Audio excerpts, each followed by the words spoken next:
Buenos días a todos. Soy Jorge, y os voy a contar un poquito sobre Zeus, dios de la mitología romana de los más importantes. Roma se fundó en el año 753 a.C. cuando colonias griegas se establecieron en esa misma época en Italia y Sicilia. Debido a la influencia de los griegos, los romanos adoptaron como propios a muchos dioses griegos y los incorporaron a su panteón. Cuando Roma se expandió y dominó el mundo, como los romanos fueron educados por maestros griegos, adoptaron muchas costumbres griegas. Además de las costumbres, adoptaron las leyendas mitológicas y de esta manera se perdió la esencia de la auténtica mitología romana. Los romanos consideraban a sus dioses como protectores y los dividían en dos clases: los que estaban encargados de velar por el Estado y los que protegían a la familia. Zeus se instaló en el Imperio Romano con el nombre de Júpiter.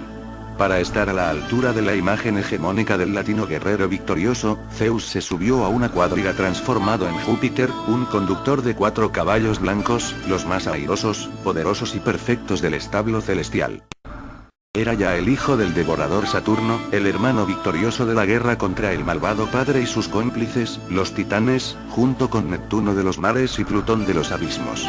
Como los romanos eran, sobre todo, prácticos y utilitarios, pusieron a este dios del rayo y el trueno como patrón de los elementos y a él se recurría para asegurarse de que los meteoros no se desbocasen contra los campos imperiales. De modo que la lluvia llegase a tiempo y con la moderación necesaria para el crecimiento mesurado del grano, la fruta y la uva. Al igual que Zeus en la Acrópolis, Júpiter era el centro de la vida en su tierra de adopción, presidiendo desde el foro romano la vida civil y religiosa del más grande imperio jamás habido. Su popularidad era inconmensurable, tenía todas las notas precisas para ser el primero. Tal vez por eso, Júpiter redobla su fama de amante, convirtiéndose en el esposo legal o ilegal de tantas diosas, ninfas, o semidivinidades, emparejamientos que no son más que verdaderos matrimonios de estado para contentar a las parroquias locales de cada dios y mejorar la gobernabilidad del imperio. Júpiter se convirtió en el más grande de los dioses del Olimpo, dios de la luz. Júpiter mantenía el orden entre los dioses y los hombres, e intervenía y juzgaba sus conflictos. Sus decisiones eran justas y equilibradas, no concedía favores a nadie. Bueno chicos, ahora que ya sabéis algo más sobre Zeus, vuestros compañeros os han preparado un pequeño examen, y como suponían que no os hubierais enterado bien de lo que acabamos de ver, os han preparado otro video un poco más divertido, por así decirlo. Prestad atención. Que esto tiene chicha.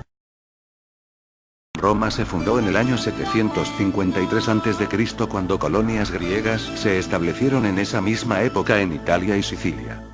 Debido a la influencia de los griegos, los romanos adoptaron como propios a muchos dioses griegos y los incorporaron a su panteón. Cuando Roma se expandió y dominó el mundo, como los romanos fueron educados por maestros griegos, adoptaron muchas costumbres griegas. Además de las costumbres, adoptaron las leyendas mitológicas y de esta manera se perdió la esencia de la auténtica mitología romana. Los romanos consideraban a sus dioses como protectores y los dividían en dos clases: los que estaban encargados de velar por el Estado y los que protegían a la familia.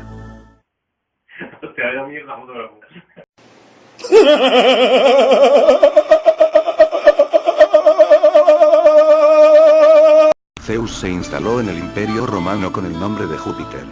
Para estar a la altura de la imagen hegemónica del latino guerrero victorioso, Zeus se subió a una cuadriga transformado en Júpiter, un conductor de 4 caballos blancos, los más airosos, poderosos y perfectos del establo celestial. Era ya el hijo del devorador Saturno, el hermano victorioso de la guerra contra el malvado padre y sus cómplices, los titanes, junto con Neptuno de los mares y Plutón de los abismos. Como los romanos eran, sobre todo, prácticos y utilitarios, pusieron a este dios del rayo y el trueno como patrón de los elementos y a él se recurría para asegurarse de que los meteoros no se desbocasen contra los campos imperiales. De modo que la lluvia llegase a tiempo y con la moderación necesaria para el crecimiento mesurado del grano, la fruta y la uva. Al igual que Zeus en la Acrópolis, Júpiter era el centro de la vida en su tierra de adopción, presidiendo desde el foro romano la vida civil y religiosa del más grande imperio jamás habido. Su popularidad era inconmensurable, tenía todas las notas precisas para ser el primero. Tal vez por eso, Júpiter redobla su fama de amante, convirtiéndose en el esposo legal o ilegal de tantas diosas, ninfas, o semidivinidades, emparejamientos que no son más que verdaderos matrimonios de estado para contentar a las parroquias locales de cada dios y mejorar la gobernabilidad del imperio. Júpiter se convirtió en el más grande de los dioses del Olimpo, dios de la luz.